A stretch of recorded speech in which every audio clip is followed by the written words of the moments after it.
కుమార్గా నేను ఈరోజు కాంగ్రెస్ పార్టీ నాయకులను డిమాండ్ చేస్తున్నా. మీరు అర్జెంటుగా హిందూ సమాజానికి క్షమాపణ చెప్పండి. చెప్పాల్సిందే. అది సనాతన ధర్మాన్ని నమ్మే వాళ్ళైనా, విశాల హృదయం ఉన్న హిందూ సమాజమైనా, లేకపోతే ఏ మతమైనా పర్వాలేదు. అది క్రైస్తవ మతమైనా, ఇస్లాం మతమైనా, ఏ మతానికైనా మీరు అర్జెంటుగా క్షమాపణ చెప్పాల్సిందే. మా మనోభావాలను దెబ్బతీశారు. ఒక శివ భక్తుడిగా, ఒక శైవ క్షేత్రంలో పుట్టిన బిడ్డగా మా మనోభావాలు దెబ్బతిన్నాయి. ఈరోజు మీరు కేవలం హరీష్ రావు గారిని మాత్రమే అవమానించలేదు. మహేష్ కుమార్ గౌడ్ గారు, నేను మిమ్మల్ని మహేష్ కుమార్ గౌడ్ గారు అంటున్నా. అద్దంకి దయాకర్ లాంటి జుగుప్సాకరమైన భాషను వాడే సంస్కృతి మాకు లేదు. కానీ మీరు ఈరోజు హరీష్ రావు గారినే అవమానించలేదు. యావత్తు ఈ దేశంలో లక్షలాది సంవత్సరాల నుండి, వేదాల కన్నా ముందు నుండి వస్తున్న ఈ హిందూ సాంప్రదాయాన్ని మీరు ఒక్క మాటలో మీ గాంధీ భవన్ను గ్రహాచార భవన్గా మార్చి, మహేష్ కుమార్ గౌడ్ మాంత్రిక కుమార్ గౌడ్గా మారి, మీరు మాంత్రిక తాంత్రిక గౌడ్గా మారి ఇలా మీరు అవమానించారు. అఘోరాలను అవమానించారు. అసలు అఘోర అంటే మీనింగ్ తెలుసా మహేష్ కుమార్ గౌడ్ మీకు? ఘోర అంటే బీభత్సమైనది, అఘోర అంటే శాంతి కోసం తప్పించేది.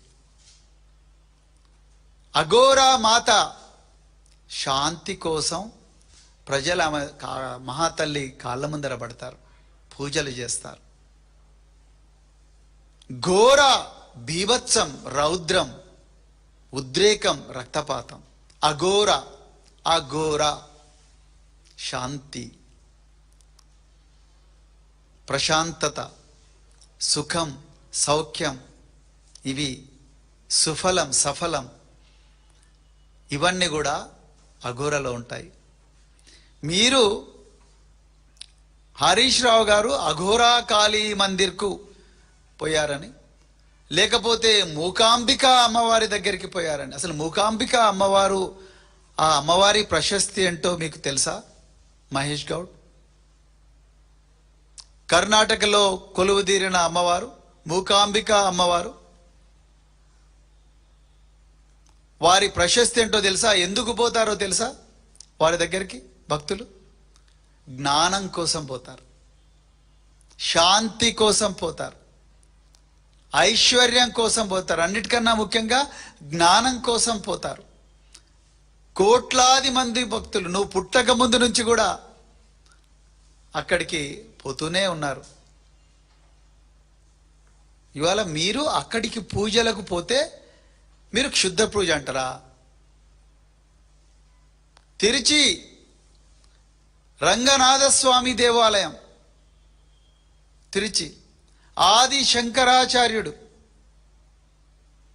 రంగనాథస్వామి దేవాలయం ఉండే తిరుచికి పోతే, అసలు తిరుచిలో కావేరీ నది ఒడ్డున ఉన్న తిరుచిలో ఆ రంగనాథ స్వామి దేవాలయం దగ్గరికి పోయి భక్తులు ఎందుకు పూజలు చేస్తారో తెలుసా? కనీసం ఆ కామన్ సెన్స్ అని ఉందా?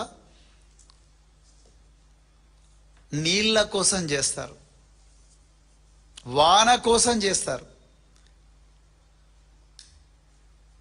అక్కడికి పోయి పూజలు రాజ్యాంగం ఇచ్చిన హక్కు అది.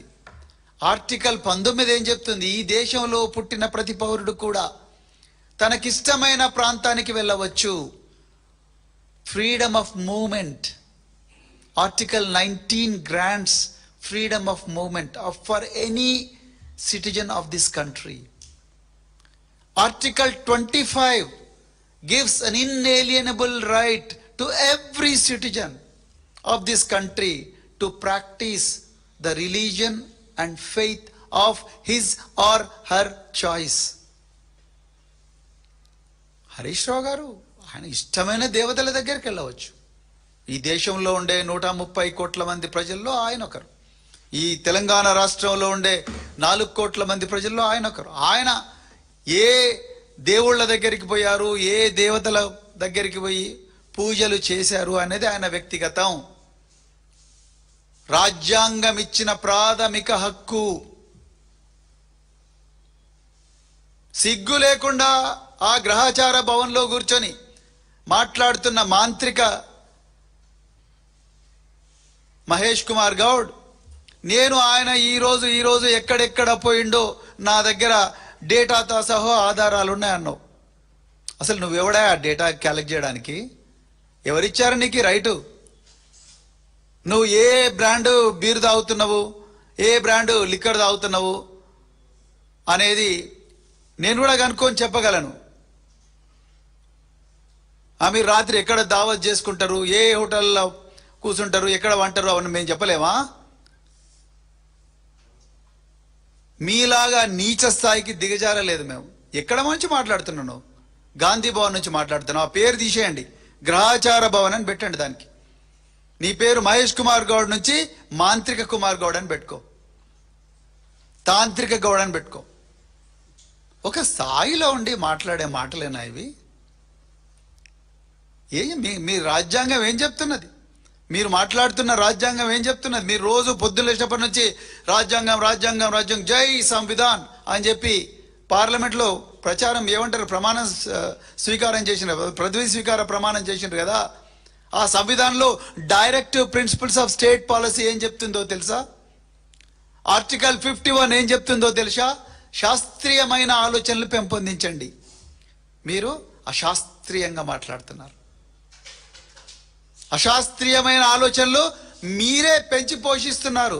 హరీష్ రావు గారు ఇదే వేదిక మీద, కేటీఆర్ గారు ఇదే వేదిక మీద, మిగతా నాయకులు ఎవ్వరు కూడా మేము ఏనాడు కూడా మీలాంటి మాటలు మాట్లాడలేదు. ఆ మాటలు రావు కూడా మాకు. అయినా నేను ఇలా ప్రెస్ మీట్, మీరు పెట్టిన ప్రెస్ మీట్లు ఏమన్నారు? నేను కూడా దేవుళ్ళని నమ్ముతాను, నేను కూడా కామాఖ్య టెంపుల్ పోయినా, మా రాహుల్ గాంధీ గారు కూడా పోతారు. అయ్యా, నువ్వు దేవుళ్ళని నమ్ముతున్నావు కదా. ఈ భారతదేశంలో, ప్రపంచంలో అయినా ఎవరైనా దేవుళ్ళ దగ్గరికి మంచి జరగాలనే పోతారు. అవతలోనికి చెడు జరగాలని ఏ హిందువే కాదు, ఏ ముస్లిం బోర్డు, ఏ హిందూ బోర్డు, ఏ క్రైస్తవుడు పోడు. దైవత్వం అంటే అది కాదు నాయన.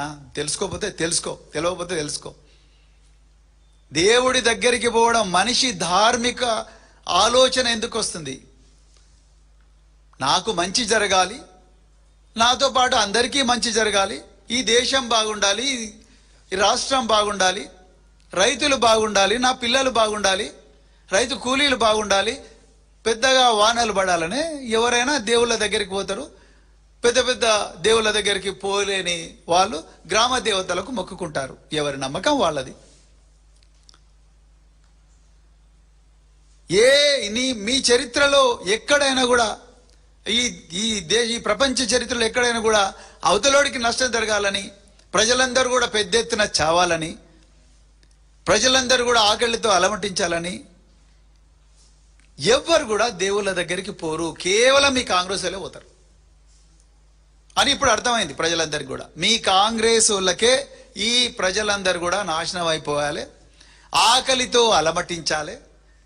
గోదావరి నది నిండుకుండగా నీళ్లు పారుతా ఉన్న నీళ్ళని కూడా ఆంధ్రప్రదేశ్కు సముద్రంలోకి పోవాలి, అంతే తప్ప తెలంగాణ బీడు భూముల్లోకి రాకూడదు అని మీరు అనుకుంటున్నట్టుగా క్లియర్గా అర్థమైంది. ఇప్పుడు మీ మాటలతో చాలా క్లియర్గా అర్థమవుతా ఉన్నది.